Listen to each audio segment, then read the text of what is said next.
Hello, hello, hello. My Sunday sermon from the woods. So, in case you didn't assume it by now, I am an unapologetic forest bathing tree hugger. But you may not know that the term tree hugger, which typically means a person who's sort of a hippie-dippie dreamer, out of touch with reality. You may say I'm a dreamer. Well, it's actually a term derived from 1730s India. You see, the Maharaja at the time wanted to build this new palace in the village that was right outside of the city, and it happened to be home to a little sect of nature worshippers. And when the Maharaja ordered the destruction of some of their ancient trees, the female leaders and the members of this Bishnoi tribe bravely protested by surrounding the trees and wrapping their legs and their arms around the trunks to protect them in a peaceful protest. Tragically, many of them made the ultimate sacrifice before the Maharaja finally intervened and they compromised. But probably the term tree hugger we should actually use to mean something more like badass warrior.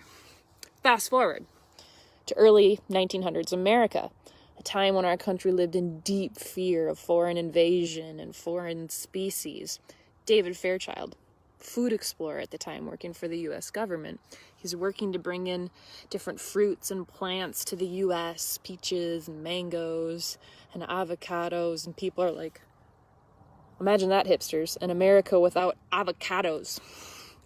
But it was only after Fairchild saw the beauty of Japanese cherry trees that he became so enchanted and just obsessed with them that he had to bring some back. And he brought them and planted them at his home in Maryland. But people kept coming to his yard to see these out-of-this-world beautiful trees. And the President Taft at the time, took notice because at the time Congress had been working to beautify what was a very ugly Washington, D.C., and they happened to also be looking for a way to work on diplomatic relations with Japan.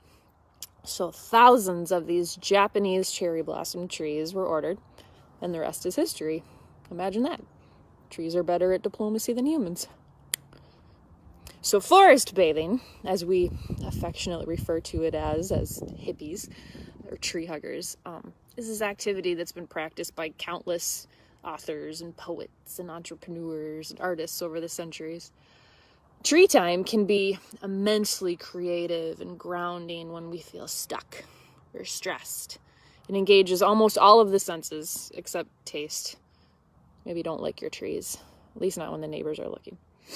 However, anyone who's ever read a Grimm's Brothers fairy tale also knows that the woods can be the stage for the frightening, eerie, spooky, scary scenes, usually the ones demanding that the main character face their fears. Forge into the unknown. Okay. And, though at the time, it might not make that much sense to the main character, usually they're being forged into the unknown, into something mysterious or bigger than themselves. That ancient wisdom that trees represent that eventually, though it doesn't make sense at the time, does make sense once they get to their happily ever after. I'm preaching to the choir. I realize you all know this. Nature deficit syndrome is real. But maybe today, let's not just talk about it. Let's not just give it lip service. Don't just read books or blog about it. Don't just watch my live video. Stop watching me. Come here, Penny. Come into the woods. Put your phone down. And actually spend some time out in nature. Touch a tree. Bring your problems to a tree. They might just bless you with the epiphany that you've been looking for. And they definitely know a thing or two about thriving and tenacity in the face of hardship. I am the Lorax, and I speak for the trees!